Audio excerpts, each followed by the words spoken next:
As probabilidades eram claras, evidentes. De um lado, um imenso guerreiro, cuja altura já foi determinada entre 2,10 m a 3 metros. Em qualquer medida deste intervalo, seria um gigante hoje. Imaginem para a época. Quase nenhum de seus companheiros conseguiria sustentar seu pesado escudo ou manejar sua longa espada, ou vestir sua rebrilhante armadura. Do outro lado, um rapaz ainda imberbe, um mero pastor e tocador de harpa, a figura da fragilidade em uma só pessoa. Armamento? Uma simples funda, umas tiras de couro desenhadas para atirar pedras a uma certa distância. Se houvesse à época uma bolsa de apostas, ninguém se disporia em colocar suas moedas no jovem contendor. Assim descreve o Velho Testamento, no livro de Samuel, um dos 4 livros, os outros sendo Josué, Juízes e Reis, que condensam a história teológica de Israel, compostos entre 630 e 540 antes da era cristã. O cenário estava pronto para um dos duelos mais conhecidos da história universal. Se você gosta desse canal, por favor, ajude o canal a crescer. Comente, compartilhe, divulgue, dê o seu gostei ou não gostei. Tudo isso é extremamente importante para que o canal ganhe mais visibilidade no YouTube e nós possamos prosseguir com um pouco mais de empolgação no nosso trabalho. Muito obrigado.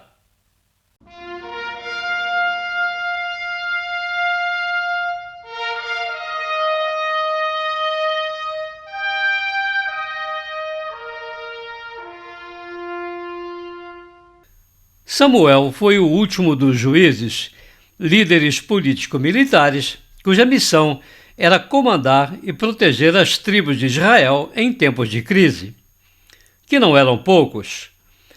Muito semelhante ao que hoje acontece naquela conturbada região do Oriente Próximo, os judeus estavam em constante disputa com seus vizinhos, edomitas, moabitas, midianitas, amonitas e principalmente os filisteus mantinham Canaã em permanente estado de guerra, com seus frequentes ataques e contínua provocação em suas fronteiras.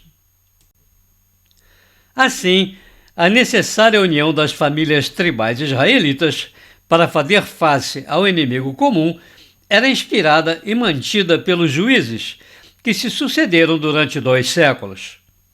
Embora seja sempre difícil estabelecer a datação dos fatos bíblicos, esse período é colocado pelos estudiosos entre 1230 e 1030 a.C. Foram 12 juízes, entre eles uma mulher, Débora, e, talvez o mais famoso deles, Sansão. O fim desse ciclo foi percebido por Samuel, que, ordenado por Jeová, ou talvez chegando a essa conclusão por observar que a figura de um rei seria mais adequada para manter a coesão de Israel, incumbiu-se de encontrar um candidato. Eventualmente, escolheu um homem da tribo de Benjamim, chamado Saul, e o ungiu. Apesar de todo o prestígio de Samuel, a escolha de Saul não foi bem recebida por todos. Muitos o julgavam incapaz de reinar. Foi preciso uma proeza militar para convencê-los. Quando a cidade israelita de Jabesh foi dominada pelos amonitas e o rei inimigo Nahash condenou seus habitantes à escravidão e a terem o olho direito arrancado, Saul reuniu um exército nas outras tribos e salvou a cidade e seus habitantes. Mas Saul não era um líder. Inexperiente, imaturo e arrogante, não possuía os atributos necessários para conduzir um país recém-unificado, com várias tensões internas e inimigos sempre às portas. Numa dessas escaramuças com os filisteus, acontece o desafio de um combate singular para decidir o rumo do conflito. Aí surge a figura de Davi. De acordo com o relato de Samuel, os exércitos filisteu e israelense, em mais dos seus muitos confrontos, haviam ocupado duas colunas opostas sobre o vale de Elá, a uns 30 quilômetros a oeste de Jerusalém. A proposta de uma luta entre o campeão de cada lado para decidir o resultado da guerra, no melhor estilo homérico dos duelos entre Aquiles e os heróis troianos, ou das justas arturianas, veio do lado filisteu, proferida por Golias. A detalhada descrição que Samuel faz dele é impressionante. Sua altura era de 6 côvados e 1 palmo, 2,97 metros. Ele usava um capacete de bronze na cabeça e uma cota de malha de bronze pesando 60 quilos. Nas pernas, ele usava grevas de bronze e um dardo de bronze pendurado em suas costas. Sua lança era como uma vara de tecelão e sua ponta de ferro pesava 8 quilos. Durante 40 dias, Golias encarou os israelenses e repetiu o desafio. Ninguém se apresentou.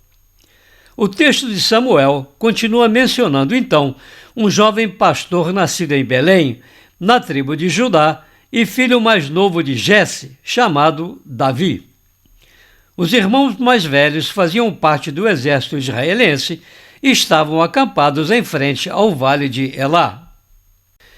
Então Jesse disse a seu filho Davi: Veja como seus irmãos estão e traga alguma notícia deles. Eles estão com Saul, juntamente com todos os homens de Israel, no vale de Elá.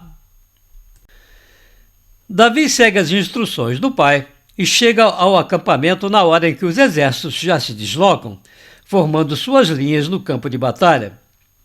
Vendo a movimentação das tropas, ele vai até a posição da linha de frente onde encontra seus irmãos. Nesse mesmo momento, Golias está proferindo seu costumeiro desafio. Os israelitas retraem-se e Davi enfurece-se com a passividade dos soldados. Deles, Davi fica sabendo que, nem mesmo com a promessa de Saul de recompensar com grande riqueza a mão de sua filha e a isenção de impostos para sua família, aquele que aceitasse o desafio e vencesse o gigante, ninguém ainda se dispusera a arriscar uma morte quase certa. Apesar de admoestado por seus irmãos, Davi decide ir até Saul e apresentar-se como candidato a representar Israel no duelo. Embora todos digam que o candidato tem remotas chances de vitória, o rei, após 40 dias de humilhação imposta pelo inimigo, resolve aceitá-lo. Novamente, a narrativa de Samuel, suposta testemunha ocular do acontecido, descreve bem o confronto. Vamos ouvi-lo.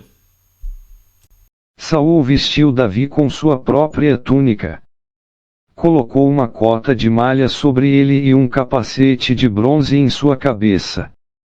Davi amarrou a espada sobre a túnica e experimentou caminhar porque não estava acostumado a elas. Não posso ir com isto porque não estou acostumado, ele disse a Saul. Assim ele as tirou.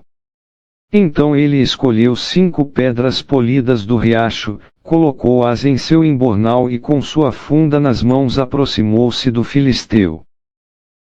Enquanto o filisteu se aproximava, Davi correu em direção à linha inimiga para enfrentá-lo. Tirou uma pedra do embornal, colocou-a na funda, lançou-a e atingiu o filisteu na testa. A pedra afundou em sua testa e ele caiu de bruços no chão. Davi correu sobre ele e pegou a espada do filisteu. Depois de matá-lo, decepou-o. A surpreendente vitória do pequeno pastor contra o gigante Golias transformou-o do dia para a noite num inquestionável herói. Recebendo de Saul como prêmio a recompensa prometida, Davi passa a viver na corte como genro e favorito do rei.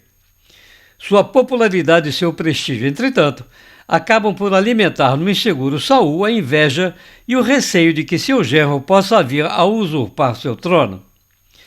A relação entre os dois passa a ser ciclotímica, com o rei oscilando entre ameaças explícitas à vida de Davi e períodos de arrependimento.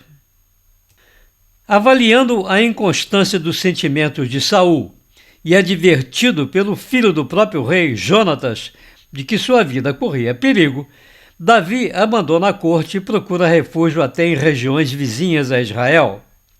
Sua popularidade é imensa e os que o acolhem ajudam-no a escapar da perseguição, agora implacável, de Saul. A Bíblia relata que, em certa ocasião, Saul e Davi confrontam-se e que este, apesar de ter uma nítida chance de eliminar seu perseguidor, resolve poupar sua vida. Um agradecido Saul teria então desistido da rivalidade entre ambos e reconhecido Davi como seu sucessor. Eventualmente, Saul e seus filhos morrem na batalha do Monte Gilboá contra os filisteus. Davi herda a coroa e dá início a um dos períodos mais importantes da história de Israel. Sua forte liderança militar conduz os exércitos israelenses a definitivas vitórias contra os povos vizinhos, consolidando a posse de Jerusalém e a segurança de suas fronteiras. Trazendo a Arca da Aliança para a cidade, Davi fortalece a união do reino e, como arpista e poeta, compõe os reverenciados Salmos. Seu adultério com Betsabá e a conturbada relação com seu filho Absalão irão compor uma personalidade complexa, heróica e humana. Ainda segundo a Bíblia, Davi morre aos 70 anos, deixando como sucessor Salomão, seu filho com Betsabá. Como Moisés, sua importância ultrapassa as fronteiras do judaísmo, exerce forte influência no cristianismo e é inclusive reverenciada no islamismo como profeta de Alá. O problema é que, como acontece com frequência, os relatos bíblicos encontram pouco suporte nos registros históricos arqueológicos reconhecidamente aceitos. Inúmeros historiadores põem em dúvida a exatidão das descrições de Samuel, a relevância dos fatos aí narrados e a existência mesma de Saul e Davi. Fábula ou realidade, entretanto, ninguém pode negar a mensagem inspiracional dos textos bíblicos. Davi versus Golias pode ser apenas uma parábola, mas a lição aí contida tem sido usada repetidamente para lembrar que nem sempre um poder maior vence o menor, que sempre é preciso cautela quando nos deparamos com uma vitória que parece ser fácil e certa. A atual situação daquela parte do mundo onde isso tudo supostamente aconteceu, o Próximo Oriente, de um pequeno Estado judeu enfrentando um conglomerado de países árabes, pode lembrar a Bíblia. Só que, hoje, Davi não carrega apenas uma funda e 5 pedras polidas.